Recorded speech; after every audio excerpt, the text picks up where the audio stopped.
Hi everyone, welcome to air construction. ನಮ್ಮ ಯಲಹಂಕ ಪ್ರಾಜೆಕ್ಟಲ್ಲಿ ಇವತ್ತು ಫಸ್ಟ್ ಫ್ಲೋರ್ ರೂಫ್ಗೆ ಬಾರ್ ಬೆಂಡಿಂಗ್ ಮಾಡ್ತಾಯಿದ್ದಾರೆ. ಅದನ್ನು ನಾವು ಪರಿಶೀಲನೆ ಮಾಡೋಕ್ಕೆ ಬಂದಿದ್ದೀವಿ, ಚೆಕ್ ಮಾಡೋಕ್ಕೆ ಬಂದಿದ್ದೀವಿ. ಸೊ ನಿನ್ನೆ ಬಂದೆಲ್ಲ ಸೆಂಟ್ರಿಂಗೆಲ್ಲ ಚೆಕ್ ಮಾಡಿದ್ವಿ, ಸರಿಯಾಗಿದೆಯಾ ಇಲ್ವೋ, ಲೆವೆಲ್ ಎತ್ತಿದ್ದಾರಾ ಹೆಂಗೆ ಏನು ಅಂತ. ಇವತ್ತು ಬಾರ್ ಬೆಂಡಿಂಗ್ ಮಾಡ್ತಾಯಿದ್ದಾರೆ. ಸೊ ಅದರಲ್ಲಿ ಏನೇನು ಬರುತ್ತೆ, ಡೀಟೇಲ್ ಏನು ಕೊಟ್ಟಿದ್ದಾರೆ ಸ್ಟ್ರಕ್ಚರಲ್ ಇಂಜಿನಿಯರ್ಸು. ಸೊ ಇವರೇನು ಮಾಡಿದ್ದಾರೆ, ಸ್ಟಿರಪ್ಸ್ ಎಷ್ಟು ಬರುತ್ತೆ, ಬೀಮ್ ಏನು ಸೈಜ್ ಇದೆ, ಯಾವ ಹೈಟಲ್ಲಿ ಬರುತ್ತೆ, ಆಮೇಲೆ ರೂಫ್ ಏನು ಲೆವೆಲ್ ಬರುತ್ತೆ, ಏನು ಡೀಟೇಲ್ ಕೊಟ್ಟಿದ್ದಾರೆ ಎಲ್ಲ ಚೆಕ್ ಮಾಡ್ತಾಯಿದ್ದೀವಿ. ಸೊ ಆಮೇಲೆ ಎಲ್ಲೆಲ್ಲಿ ಕಟ್ಔಟ್ಸ್ ಇದೆ ಅದು ಓಪನಿಂಗ್ ಬಿಟ್ಟಿದ್ದಾರೆ, ಎಲ್ಲೆಲ್ಲಿ ರೂಫ್ ಬರುತ್ತೆ. ಆಮೇಲೆ ಕಾಲಮ್ಸ್ ಸ್ವಲ್ಪ ನಮ್ಮದು ಈ ಡೀಟೇಲಲ್ಲಿ ಫ್ಲೋಟಿಂಗ್ ಕಾಲಮ್ಸ್ ಬರ್ತಾಯಿದೆ. ಸೊ ಅದನ್ನು ಕೂಡ ಡೀಟೇಲ್ ಅವರಿಗೆ ಎಕ್ಸ್ಪ್ಲೇನ್ ಮಾಡಿದ್ವಿ.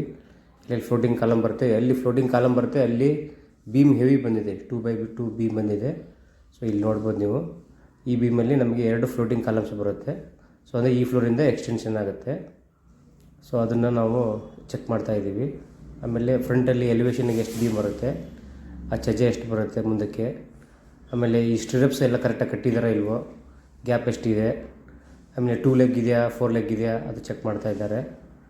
ಸೊ ಆಮೇಲೆ ಸ್ಟಿರಪ್ಸ್ ಎಷ್ಟು ಬರುತ್ತೆ, ರಾಡ್ಸ್ ಸೆಕೆಂಡ್ ಲೇಯರ್ ರಾಡ್ ಎಷ್ಟಿದೆ, ಫಸ್ಟ್ ಲೇಯರ್ ಎಷ್ಟು ರಾಡ್ ಇದೆ, ಎಲ್ಲರೂ ಒಂದೊಂದಾಗಿ ಚೆಕ್ ಮಾಡ್ತಾಯಿದ್ದೀವಿ. ನಮ್ಮದು ಯಾವುದೇ ಪ್ರಾಜೆಕ್ಟ್ ಇರಲಿ ಏನೇ ಇರಲಿ, ಖುದ್ದಾಗಿ ನಾವೇ ಸೈಟ್ಗೆ ಹೋಗಿ ಬಿಫೋರ್ ಕಾಂಕ್ರೀಟು ಪೂರ್ತಿ ಒಂದು ಸತಿ ಚೆಕ್ ಮಾಡ್ಕೊತೀವಿ. ಚೆಕ್ ಮಾಡಿಕೊಂಡು ಎಲ್ಲ ಓಕೆ ಇದ್ದರೆ ಕಾಂಕ್ರೀಟಿಗೆ ಮಾಡ್ತೀವಿ. ಅಥವಾ ಏನೇನು ಡಿಫ್ರೆನ್ಸಿಯೇಟ್ ಇದ್ದರೆ ಅದನ್ನ ರೆಕ್ಟಿಫೈ ಮಾಡಿ ಸರಿ ಮಾಡಿ, 1 ಡೇ ಲೇಟ್ ಆದರೂ ಪರವಾಗಿಲ್ಲ, ಕ್ಲೀನಾಗಿ ಚೆಕ್ಕಿಂಗ್ ಮಾಡಿಕೊಂಡು ಕೆಲಸ ಕಂಪ್ಲೀಟ್ ಮಾಡ್ತೀವಿ. Thank you.